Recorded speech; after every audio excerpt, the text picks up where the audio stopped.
미술계 여성 혁명가 프리다 칼로. 스텝 1. 이너 땡땡땡. 스텝 2. 오로라 땡땡. 스텝 3. 아내의 땡땡. 가릴지언정 모를 수 없는 불후의 제목들. 대한민국 사람이라면 누구나 알 수밖에 없는 그것. 바로 막장 드라마죠. 시청자가 무얼 상상하든 그 이상을 보여주는 복수와 반전. 그리스 신화의 한 구절을 연상케 하는 탄생의 비밀부터 인생의 덧없음이라는 철학적 주제를 끌어오는 어이없는 죽음까지, 사랑, 돈, 성공이라는 이름으로 뒤섞인 욕망의 비빔밥이 선사하는 초현실 판타지. 미술책에서 갑자기 웬 막장 드라마 예찬이냐고요? 사실 막장 드라마의 원조가 다름 아닌 미술계에 있기 때문입니다. 그 주인공은 바로 프리다 칼로와 디에고 리베라입니다. 둘은 큐사인 없이도 인생을 걸고 열연을 펼쳐 미술사에 길이 남을 막장 드라마를 남겼습니다. 이들의 막장이 얼마나 역사적이었으면 멕시코의 500페소 지폐에 프리다와 디에고의 얼굴이 새겨져 있을 정도입니다.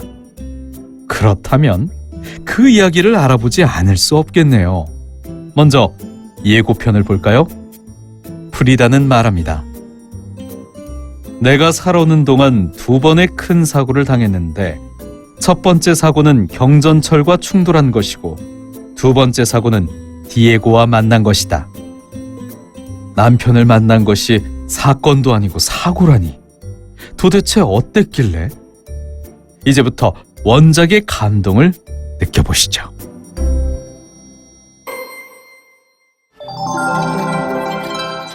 그 여자와 그 남자, 만나지 말았어야 했다.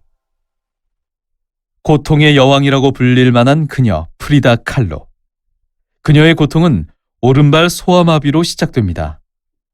한창 귀여울 나이 6살에 성장이 멈춘 못난 오른발은 그녀에게 큰 아픔이었을 것입니다.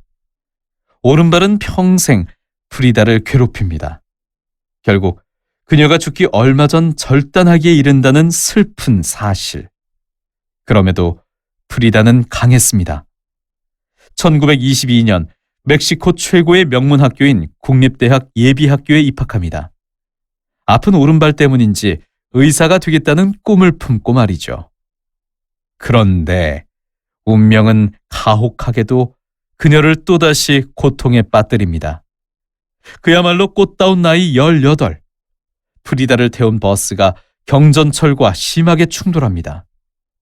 이 사고로 그녀는 온몸에 있는 뼈가 으스러지고 심지어 골반뼈가 세동강 나며 아이를 가질 수 없게 되죠. 엎친 데 덮친 격으로 당시 사귀던 사랑하는 애인까지 떠나며 크나큰 정신적 고통을 받습니다.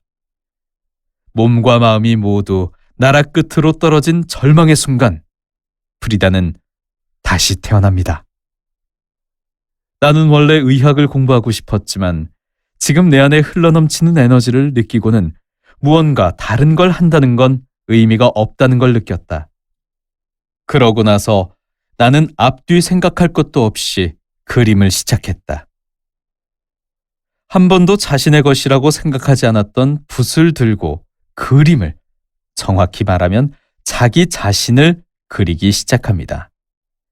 고통의 늪에서 헤어나기 어려운 현실이었지만 변함없이 강인한 자신을 새기듯 그려내는 것이야말로 무엇보다 신통한 치유법임을 스스로 깨달은 것입니다.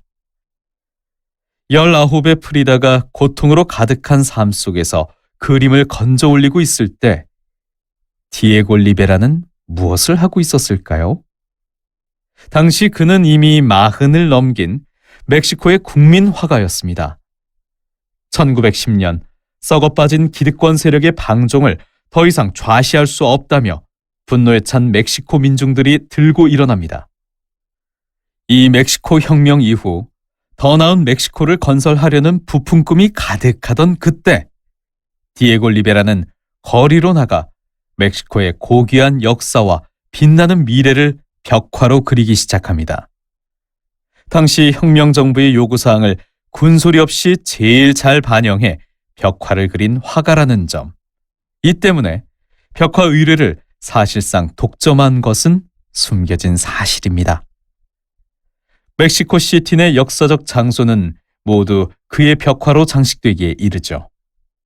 그리고 멕시코와 예술을 향한 그의 열정은 멕시코가 영원히 기억해야 할 정신으로 추앙받게 됩니다.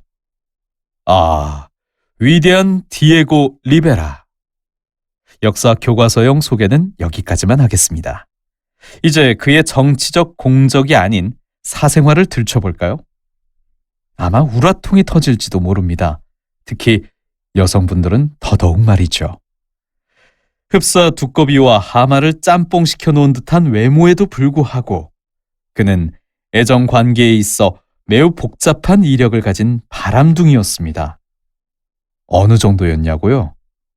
첫 번째 부인 안젤리나 벨로프의 친구와 불륜을 저지르는 것도 모자라 딸을 낳기까지 했습니다. 네, 막장 드라마에서 볼 법한 이야기를 몸소 실천한 남자 디에고 리베라입니다. 사실 프라다는 그의 세 번째 부인으로 두 번째 부인인 루페 마린과 이혼 직후 결혼했습니다. 더 이상 말하지 않아도 되겠죠? 이 정도 이력이면 결혼정보회사에서도 안 볼 사람일 텐데 말이죠. 코끼리와 비둘기의 결혼식. 이미 고통의 여왕으로 등극한 21세 프리다 칼로와 취미가 불륜인 국민화가 43세 디에고 리베라. 1929년 8월 21일 시작부터 범상치 않은 둘이 만나 결혼식을 올립니다.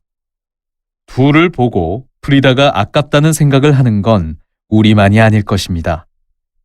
프리다의 부모님 역시 이미 두 번의 결혼 전력과 4명의 자식이 딸린 리베라를 못마땅하게 생각했습니다. 중세 그림에 나오는 뚱보 농부 같다며 비난했죠. 게다가 코끼리와 비둘기의 결혼식 같이 어울리지 않는다며 둘의 결합을 끝까지 반대했습니다. 그렇지만 어쩌겠습니까? 이 둘은 불멸의 막장 드라마를 쓰기 위해 이미 행진을 하고야 말았습니다. 그런데 도대체 둘은 어떻게 결혼을 하게 됐을까요? 지금 이 순간 궁금하지 않을 수 없습니다. 물론 사랑의 감정이 바탕이 된 결혼임에는 의심의 여지가 없습니다. 그렇지만 너무 다른 삶과 큰 나이 차를 사랑이라는 감정만으로 설명하기에는 뭔가 불충분해 보입니다. 보통 프리다가 자신의 작품을 평가받기 위해 일면식도 없는 디에고에게 다짜고짜 찾아간 것에서 인연이 시작되었다고 말합니다. 물론 예술적 동반자로서의 인연도 맞는 해석입니다. 그렇지만 둘을 엮어준 결정적인 한 방이 있습니다. 바로 정치적 동반자로서의 인연입니다. 둘은 모두 멕시코 공산당원이었습니다. 교통사고 후유증에서 어느 정도 벗어난 프리다는 1928년 디에고가 속해 있던 멕시코 공산당에 가입하며 정치 활동을 시작합니다. 둘은 정치적, 예술적 공감대로 사랑을 싹 틔운 인연이라고 할 수 있죠. 이는 민중의 혁명을 지지하는 디에고의 무기고라는 벽화를 보아도 알 수 있습니다. 벽화 속 정중앙에 프리다를 떡하니 그려놓았습니다. 막장의 서막. 디에고와 결혼 후 프리다는 자신의 많은 것을 바꿉니다. 우선 멕시코 테우아나족 전통 의상을 입기 시작합니다. 우리가 프리다 하면 떠올리는 바로 그 옷입니다. 이 옷은 디에고가 매우 사랑하는 것이었다고 합니다. 또한 프리다는 교통사고 이후 삶의 이유이기도 했던 작품 활동을 접기까지 합니다. 굉장히 큰 결정이었죠. 정치적으로나 예술적으로나 국가대표급 활동을 하던 남편을 최대한 돕기 위한 결정이었을 것입니다. 당시 그녀가 그린 부부 초상화를 볼까요? 프리다와 디에고 리베라입니다.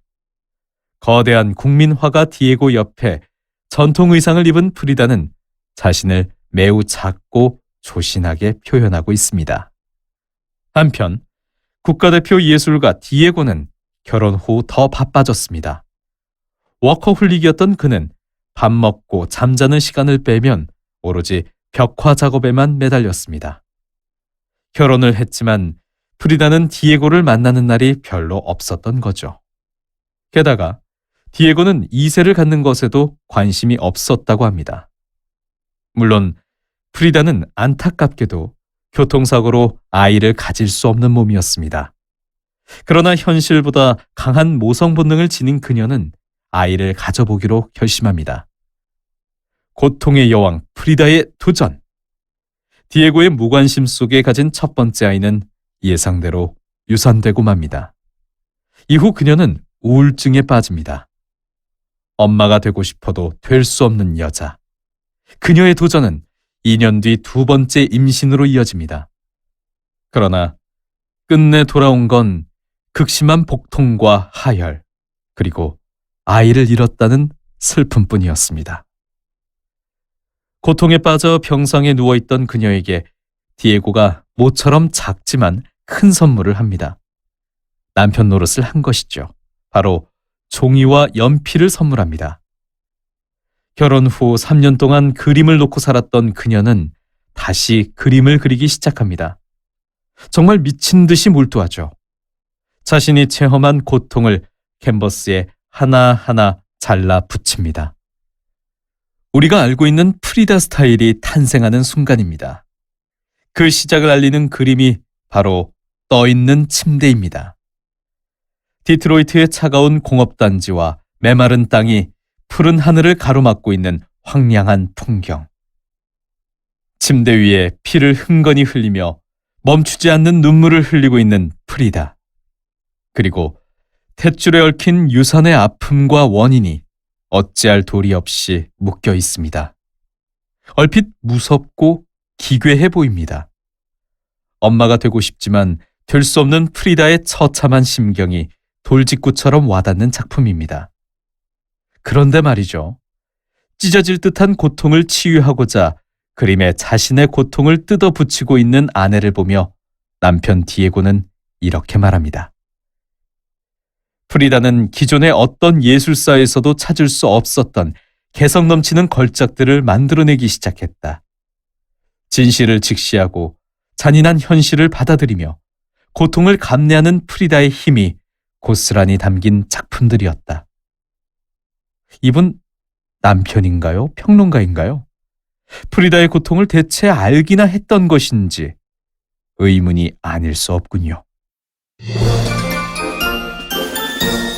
윌라 오디오북